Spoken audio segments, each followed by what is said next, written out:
Chapter 10. In the car with Levi and Leo, I cried.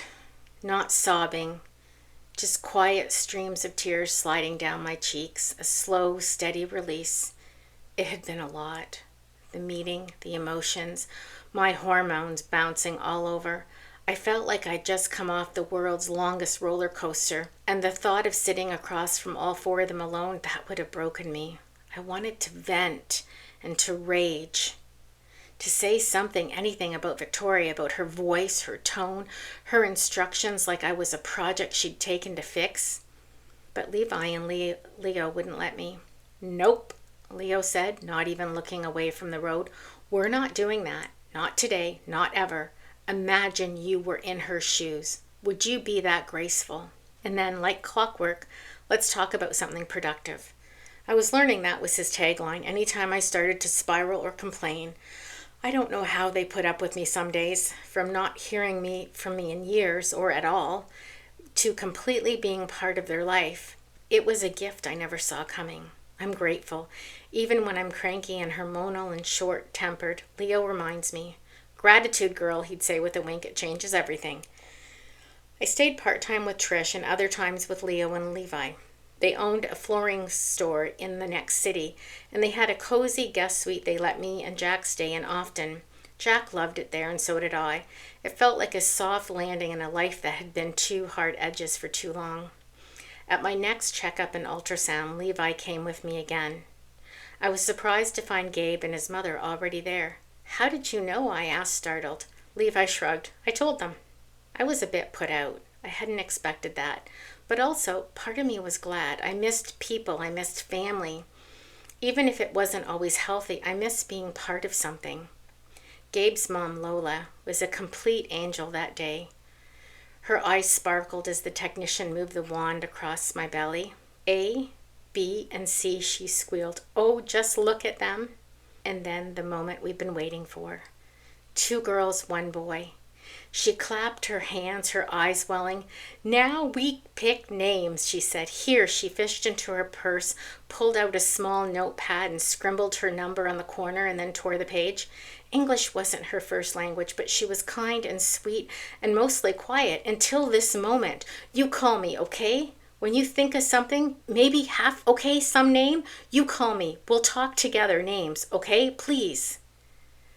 I nodded, overwhelmed. Somehow, despite everything, she was happy, excited, loving. She was already seeing these babies as her grandchild, as her grandchildren. No hesitation, no footnotes, no conditions. I also felt motherly love without judgment for the very first time in my life. I didn't realize how much I needed that. Details, details, details, just being pregnant and homeless and so many details to figure out and to change my situation for something better. My car was in Gary's name, and of course he wouldn't give it to me. I had no rights to it, not legally and definitely not emotionally. It was Levi who stepped in. Somehow he negotiated with Gary, got the title transferred, and made sure the car was finally in my name. I didn't ask for details. I just cried when he handed me the keys. We had all taken the lead from Gabe and Viktoria, using lawyers only when absolutely necessary. And whatever Levi said or did, I was just so grateful. Along with the car, more of my belongings began making their way to me. The legal separation moved faster than I had imagined. Some doors were finally closing, not gently, but firmly, and I needed that. Still no word from my family. Not my mother, not my sisters, not anyone from the church. But I held on to hope. Maybe when the babies were born, they'd soften. Maybe the sight of the 3 innocent lives would shift something in them. At 30 weeks, I went into early labor. They managed to stop it and admitted me to the hospital for bed rest.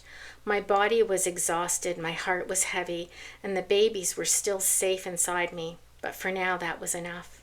While I lay in bed day after day, the new home was being prepared, a team effort between Gabe, Levi, and Leo.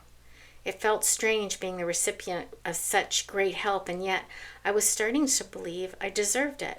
Lola visited often, bringing name ideas like they were little gifts. Each baby should have a name that starts with their letters, she said with a sparkle in her eye. A, B, and C. It's perfect. And so together, Lola and I chose Baby A, Ava, baby B, Bella, baby C, Carter. And Loa approved them all, of course. She treated the process like a celebration, a joy.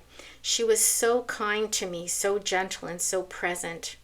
Sometimes I'd look at her and wonder how it was that this woman, this grandmother, I didn't even know 6 months ago could be so loving while my own mother said nothing. Not a card, not even a whisper. That thought cut deep, but I didn't dwell too long. Not then there were 3 little lives still growing inside of me, demanding more of my strength each day. I made it to 35 weeks. The babies were born via C-section. In the room with me, Lola, Oma, Viktoria, Levi, Leo, all waiting, hearts full, breaths held. And then there was Gabe standing right beside me, silent, distant, but there. He held my hand during the procedure, his face unreadable, his grip steady. And then I realized something I'd come to learn about Gabe over time. He may not offer warmth or comfort the way that others do, but when it really matters, he shows up. And for now, that was enough. So all 3 of my babies, so beautiful, so tiny. Carter was the smallest. The nurses hovered around him more often, checking him more closely. I could feel the difference before they even said the words. Carter had Down syndrome. I was crushed. Not because I didn't love him, I did fiercely, immediately, but because I didn't know what to do. I was already overwhelmed by the sheer logistics of having triplets, and now one of them would need extra care, extra appointments, extra patients, extra everything. So I did what I've learned to do when life drops me into deep water. I started learning and reading and asking, Googling late at night, watching videos while the babies napped. I wanted to know what Carter might need, how to best support him, what to look for, how to advocate, because that's what moms do. And I was a mom now. Chapter 11. 2 months after the birth, all 3 babies were finally home. My first day alone with them, no Levi, no Leo, no Trisha. I was scared. The kind of scared that wraps around your spine and squeezes. I stood in the living room holding Ava while Bella cried and Carter fussed, and I realized I couldn't do it alone, not yet. Leo and Levi were out of the country. Trisha was out of town. I was tired, fragile, barely holding things together with coffee and dry shampoo, so I called Gabe. I was out of sorts, my voice shaky, my words tumbling out. I don't even remember exactly what I said, just that I needed help. He showed up 20 minutes later with both of his sons in tow. I hadn't spoken to the boys since they were little at daycare where I once worked, but they didn't hesitate. They brought in groceries, cooked and did laundry, helped me set up the feeding station in a better way. They didn't hover. They didn't make it weird. They just helped. When each of them, Gabe included, held a baby in their arms, they just said with plainful kindness, "You look a mess. Go have a shower. We've got this." It wasn't mean. It was a gift. And I was so grateful. I cried. That was the first time I ever called, and they came. We didn't need to figure things out so much as be considerate of each other. Later, Viktoria arrived, and with her Oma. Oma walked in with an overnight bag and kissed me on the cheek. "I'm staying," she said simply. "You need sleep and those babies need snuggles." And that's how it all started. No one took control. No one made me feel like I couldn't do it. I asked, they came. We all acted like adults, people who had been through something messy and chose to meet it with grace instead of bitterness. We made the best possible decisions in every moment, not perfect ones, not easy ones, just the best we could. If you've come this far with me on this journey, I bet you're wondering about my old life. Did they ever rally behind me and my beautiful children? Short answer, no. In fact, my mother once said that Carter was my punishment. So no, I didn't want them near us. Not now, not ever. But here's the surprise. Gary came to visit me. It happened after he had a doctor's appointment. He'd finally gone in to get checked just to be sure. He said that if he ever decided to get married again, he wanted to know if everything was working, especially since clearly I could conceive. Turns out it was him all along. It was never me. He came to ask for forgiveness, not just for the blame he placed on me, but for how he treated me, for all of it. He owned it. That doesn't erase the past, but it mattered. We're not best friends, but we're not enemies either. Gary has since left the church. He's carved out a different life for himself. He went through a long phase of emotional unpacking, and he's done some solid therapy work too. We do keep in touch every so often, and of course I wish the best for him, as I understand his life fell apart that day I told him, and his life kept unraveling, revealing truths he wasn't ready to accept before, yet now seems so clear. And there's something else I never knew until recently. After I told Gary about the fair, he went to Gabe's clinic and physically attacked him right there in front of his patients and staff. And that's how Gabe found out.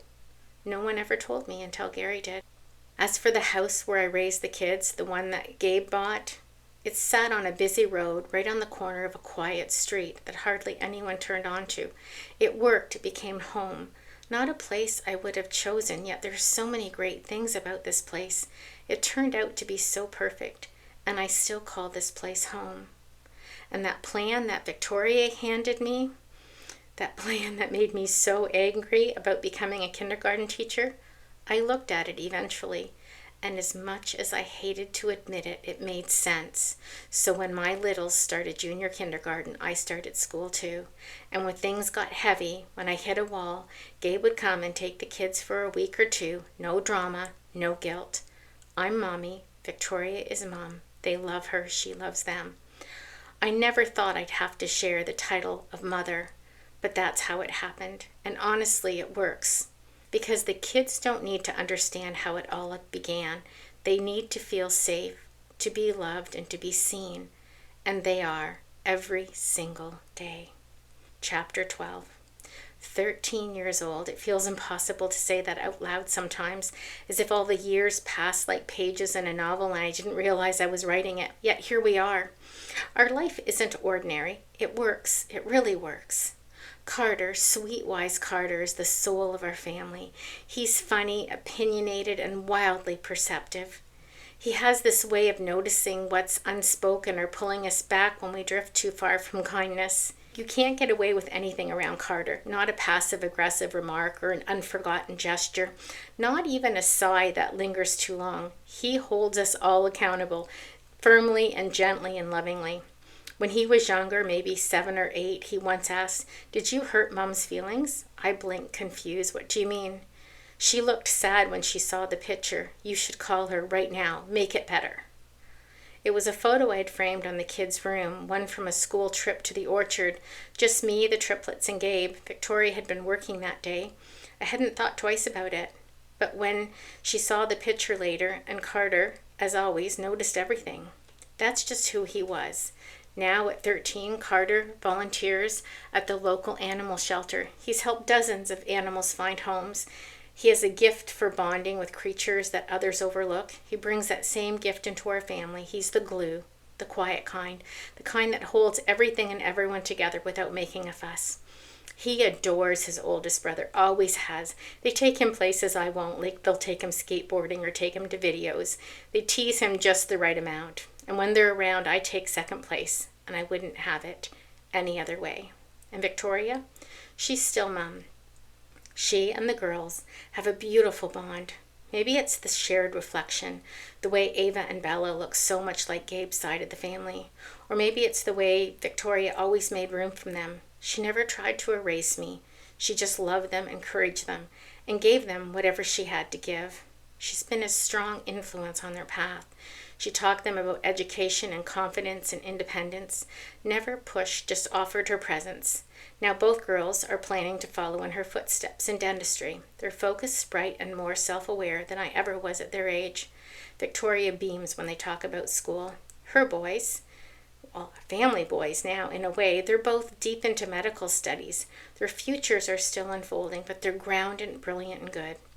And yes, people sometimes ask me carefully if Gabe and I ever resumed a romantic relationship. Simple answer, no, absolutely not. In fact, Gabe made sure we were never alone together for years. Not out of coldness, but out of respect. He was clear we weren't going to rewrite the past. We were going to raise our children with steadiness and integrity. That was it. We built a rhythm. And something I've noticed, every family photo in Viktoria's home includes all 5 children.